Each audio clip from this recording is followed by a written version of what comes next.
اللہ ہی اللہ کیا کرو، دکھ نہ کسی کو دیا کرو، جو دنیا کا مالک ہے نام اسی کا لیا کرو۔ السلام علیکم ورحمۃ اللہ وبرکاتہ۔ ناظرین استقبال ہے، سواگت ہے آپ کا viral news live studio Jalgaon Maharashtra India میں۔ میں آپ کا میزبان مفتی محمد ہارون ندوی۔ آئیے انٹرنیشنل ٹاپ 5 نیوز، دنیا کی 5 بڑی خاص اہم خبروں پر نظر ڈالتے ہیں۔ لیکن سب سے پہلے میں اپیل کروں گا کہ جو ساتھی نئے ہیں تو پھر آپ اس چینل سے جڑ جائیے، سبسکرائب کر لیجئے ہمارے اس چینل کو، بیل آئیکن گھنٹی کے بٹن کو بھی دبا دیجئے تاکہ ہماری ہر ویڈیو، ہر خبر آپ کو آپ کے موبائل پر مل سکے۔ اور ہاں ناظرین، ہم ہر روز ایک اپیل کرتے ہیں کہ پلیز یہ ایک پرائیویٹ چینل ہے اور چینل چلانے کے لیے پوری ٹیم کام کرتی ہے، بڑا روپیہ پیسہ خرچ ہوتا ہے۔ اگر آپ چاہتے ہو کہ ایسے چینل جو ظلم اور ظالموں کے خلاف بے باک انداز میں بول رہے ہیں، اگر آپ چاہتے ہو کہ ایسے چینل مضبوط ہوں تو پلیز آپ چینل کی فائنینشیل ہیلپ، مالی تعاون، مالی مدد ضرور کیجیے۔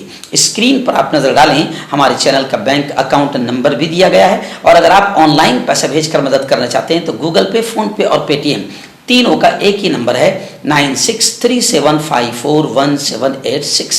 اللہ نے جو بھی طاقت آپ کو دی ہے اس اعتبار سے ہر دن یا ہفتے میں یا مہینے میں ایک بار ہی صحیح 200، 500، 1000 جو بھی آپ مدد کر سکتے ہیں چینل کی مدد کیجیے، چینل کو مضبوط کیجیے، ہمارا ساتھ دیجیے۔ ناظرین، آئندہ کل یعنی جمعرات کے دن رات 9 بجے اسی چینل پر لائیو بیان ہوتا ہے، اور آنے والے کل کے بیان کا بہت اہم عنوان ہے جو مسلمانوں نے سننا چاہیے اور اسے خوب شیئر کرنا چاہیے۔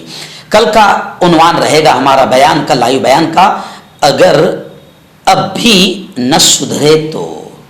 جیسے اس سے پہلے آپ نے سنا تھا اگر اب بھی نہ جاگے تو اب حالات جو بتا رہے ہیں مسلمانوں کے، سنی، تبلیغی، وہابی، دیوبندی، آپس کے جھگڑے، ان جھگڑوں نے امت کو کہاں پہنچا دیا ہے اور آگے پھر کتنا نقصان ہو سکتا ہے۔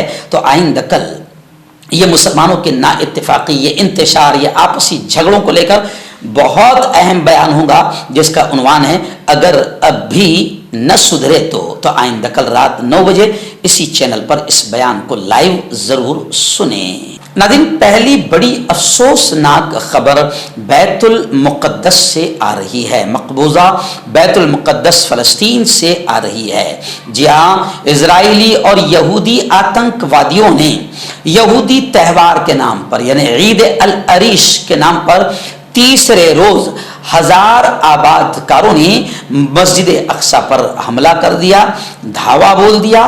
مغربی کنارے کے شہر الخلیل میں مسجد ابراہیمی بھی مسلمانوں کے لیے بند کر دی گئی۔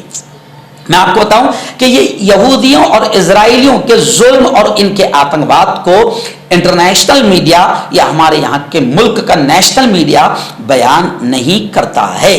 یہودی جس طریقے سے آتنکواد کا ننگا ناچ، اسرائیلی اور صہیونی جس طریقے سے آتنکواد کا ننگا ناچ فلسطین میں کھیلتے ہیں، اس کو انٹرنیشنل بدماش میڈیا بیان نہیں کرتا ہے۔ خیر، خبریں آ رہی ہے کہ اسرائیل میں یہودی تہوار عید العریش کے تیسرے روز 1000 آباد کاروں نے بیت المقدس مسجد اقصی پر دھاوا بول دیا۔ اسی طرح مغربی کنارے کے شہر الخلیل میں مسجد ابراہیمی کو ایک مرتبہ پھر مسلمانوں کے لیے بند کر دیا گیا۔ کم از کم 1000 یہودی آباد کار مشرقی القدس میں مسجد اقصی کے صحنوں میں داخل ہو گئے۔ یہودیوں کے عید العریش کے تیسرے دن ہزاروں افراد نے قبلہ اول مسجد اقصی کے البراق اسکوائر میں منعقد پادریوں کی برکت کے عنوان سے جشن کی تقریب میں شرکت کی۔ مسجد اقصی کے حملہ آوروں میں سابق وزراء اور وہاں کے ذمہ داران موجود تھے چرچ کے، جنہوں نے مشرقی القدس کی اولڈ میونسپلٹی کی گلیوں میں گھومنے کے بعد مسجد کے صحنوں میں تلمودی رسم ادا کی۔ اتوار کو یہ تعداد 900 تک پہنچنے کے بعد تیسرے روز مسجد اقصی پر دھاوا بولنے والوں کی تعداد بڑھ کر 1000 ہو گئی۔ الاقصی پر بڑے پیمانے پر یہودیوں کی یلغار हैकल ग्रुपों की अपील पर की गई थी। यहूदियों का यह त्यौहार ईद अल अरीश 7 रोज तक जारी रहेगा। त्यौहार के बाकी दिनों में फलस्तीनियों और यहूदी आबादकारों के दरमियान कशीदगी बढ़ने का इम्कान जाहिर किया जा रहा है। और अब सूरत हाल ऐसी बन चुकी है कि फलस्तीनी अथॉरिटी ने खबरदार किया है कि मस्जिद अक्सा में मजहबी जंग छिड़ सकती है। नाज़रीन, तुर्किया से बड़ी खबर आ रही है। जी हाँ, मैं आपको बताऊं कि तुर्किया में पुलिस ने इतवार को होने वाले हमले में मुलव्विस दहशत गर्दों की तलाश में 18 सूबों में कार्रवाई की है। खुदकश धमाके के बाद तुर्क पुलिस ने कार्रवाई करते हुए तकरीबन 90 अफराद को गिरफ्तार भी किया है। गैर मुल्की खबर रसा एजेंसी के मुताबिक कुर्द अस्करियत पसंद ग्रुप से ताल्लुक के इल्जाम के शुबा में 90 अफराद को गिरफ्तार कर लिया गया है। मैं आपको बता दूं कि 2 रोज पहले तुर्किया के राजधानी अन्कारा में सरकारी इमारतों के करीब होने वाले बम धमाके की जिम्मेदारी कुर्द अस्करियत पसंदों ने कबूल की थी। खुदकश धमाके में 2 पुलिस एहलकार जख्मी हुए थे, जबकि दूसरे हमला आवर को पुलिस ने हलाक कर दिया था। आपका पर्सनल डॉक्टर शावेज सेक्सोलॉजिस्ट, किसी भी सेक्स की प्रॉब्लम को लेकर आप मुझसे कभी भी कांटेक्ट कर सकते हैं। इसके अलावा अगर आपको शुगर है, बिना अंग्रेजी दवाई, बिना परहेज के आपका शुगर खत्म हो जाता है, बवासीर, खूनी हो या मस्से वाली हो, नसों का दर्द, जोड़ों का दर्द, गठिया भाई, अभी कांटेक्ट। नज़ीर, इस वक्त पड़ोसी मुल्क पाकिस्तान से एक बड़ी चौंकाने वाली खबर सामने आ रही है कि पाकिस्तान में रहने वाले तकरीबन 11 लाख खिलाफ कानून गैर मुल्कियों को मुल्क बदर करने का फैसला, हतमी फैसला कर लिया गया है। खबरें आ रही है कि नेशनल एक्शन प्लान के तहत पाकिस्तान में गैर कानूनी तौर पर रह रहे तमाम गैर मुल्कियों को मुल्क बदर करने का हतमी फैसला कर लिया गया है। इस अमर का फैसला निगरान वजीर आजम अनवारुल हक की जेर सदारत कौमी एपेक्स कमेटी के इजलास में हुआ, जिसमें सिविल और अस्करी हुक्काम, हसास इदारों के सरबराहान, चारों सूबाई आईजीज और चीफ सेक्रेटरीज ने शिरकत की। इजलास में मुल्क की मजमूई अमन व अमान की सूरत हाल का जायजा लिया गया। एपेक्स कमेटी ने नेशनल एक्शन प्लान के तहत पाकिस्तान में गैर कानूनी तौर पर मुकीम तमाम गैर मुल्कियों को मुल्क बदर करने का हतमी फैसला, फाइनल फैसला कर लिया। ज़राए के मुताबिक गैर कानूनी गैर मुल्कियों को मुल्क से निकल जाने के लिए हतमी डेडलाइन दी जा सकती है।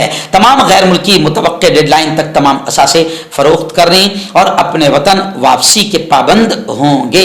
डेडलाइन खत्म होने पर गैर मुल्कियों को मुल्क बदर कर दिया जाएगा और उनकी जायदादें बहक़ सरकार जब्त कर ली जाएंगी। पाकिस्तान में सिर्फ प्रूफ ऑफ रजिस्ट्रेशन के हामिल अफगान मुहाजिरीन सुकूनत के अहल होंगे। पाकिस्तान में मुकीम तमाम गैर कानूनी अफगान मुहाजिरीन शहरियों को भी मुमकिन डेडलाइन तक अपने मुल्क वापस जाना होगा। मर्दाना ताकत हासिल करें 72 घंटों के अंदर, वो भी जड़ी बूटियों द्वारा। हकीम याकूब खान से कांटेक्ट करें, जो कि 75 सालों से हिकमत कर रहे हैं। इसके अलावा जोड़ों में दर्द, गुर्दों में पथरी, शुगर, खुजली, ल्यूकेरिया का गारंटी से इलाज किया जाता है। अभी कांटेक्ट। नाज़रीन, अमेरिका से 2 बड़ी खबरें इस वक्त में निगाहों के सामने आ रही है। सबसे पहली बड़ी खबर तो ये आ रही है कि अमेरिका के एक्स प्रेसिडेंट डोनाल्ड ट्रंप का बड़ा बयान आया है। उन्होंने कहा है कि मेरे खिलाफ जो मुकदमा, जो केसबाजी करवाई गई है, की गई है, ये सब इंतखाबी मुदाखलत है, यानी ये सिर्फ मुझे इलेक्शन से हटाने का अमल है। साबिक अमेरिकी सदर ट्रंप का कहना है कि मेरे खिलाफ मुकदमा ये सियासी इंतकाम का, राजनीतिक बदले का अब तक का सबसे बड़ा सिलसिला है। सादा अल्फाज में यह मुकदमा इंतखाबी मुदाखलत है। न्यूयॉर्क के एक जज ने गुज़िश्ता हफ्ते सिविल फ्रॉड के मुकदमे में ट्रंप और उनके बेटों को धोखाधड़ी में मुलव्विस करार दिया था। वहीं पर अमेरिका की दूसरी खबर यह भी आ रही है कि अमेरिका ने रशिया के सदर पुतिन को यह कहकर वार्निंग दी है कि पुतिन अगर ऐसा सोच रहे हैं कि हम कीव की मदद से थक जाएंगे, तो पुतिन ऐसा सोचकर गलती कर रहे हैं। यानी अमेरिका ने गोया कि यह बयान देकर यह वाज़ेह किया है कि हम कीव की मदद लगातार करते रहेंगे, आखिरी दम तक हम कीव का साथ देंगे, उसकी मदद करेंगे। अगर पुतिन ऐसा सोच रहे हैं कि हम थक जाएंगे, तो ये उनकी गलत फहमी है। नाज़रीन, आखिरी बड़ी खबर इस वक्त आ रही है फ्रांस से। जी हाँ, फ्रांस ने हिजाब पर पाबंदी लगा दी, जिसको लेकर अब इस्लामिक स्पोर्ट्स फेडरेशन ने जोरदार एहतजाज आंदोलन किया है। इस्लामिक स्पोर्ट्स फेडरेशन का यह कहना है कि फ्रांस की हिजाब पर पाबंदी ये ओलंपिक के तशख्खुस के खिलाफ वर्जी है। इस्लामिक स्पोर्ट्स फेडरेशन ISSF ने कहा है कि फ्रांस की जानिब से ओलंपिक एथलीट्स को हिजाब पहनने से रोकने पर उन्हें मुकाबले से बाहर करने का पैगाम जाएगा। खबर रसा एजेंसी AFP की रिपोर्ट के मुताबिक मुस्लिम अक्सरियती आबादी के हामिल 57 मुल्कों की स्पोर्ट्स फेडरेशन के ग्रुप ने बयान में फ्रांसी की हुकूमत के फैसले पर तशवीश का इजहार किया, जो मुल्क के सेकुलरिज्म की बुनियाद पर बनाए गए सख्त कवानीन की रोशनी में किया गया है। ISSF का मरकज सऊदी अरब की राजधानी रियाद है। फ्रांस की वजीर खेल ने गुज़िश्ता माह एक बयान में पेरिस ओलंपिक्स के दौरान किसी तरह भी मजहबी नुमाइश की इजाजत देने की मुखालिफत की थी। खैर, इस्लामिक स्पोर्ट्स फेडरेशन ने फ्रांस के इस फैसले पर, हिजाब के पाबंदी पर फैसले पर जबरदस्त अंदाज में एहतजाज किया है। और इस्लामिक स्पोर्ट्स फेडरेशन ने यह कहा है कि हिजाब कई मुसलमान खवातीन के लिए शनाख्त का पहलू है और उसका एहतराम करना चाहिए।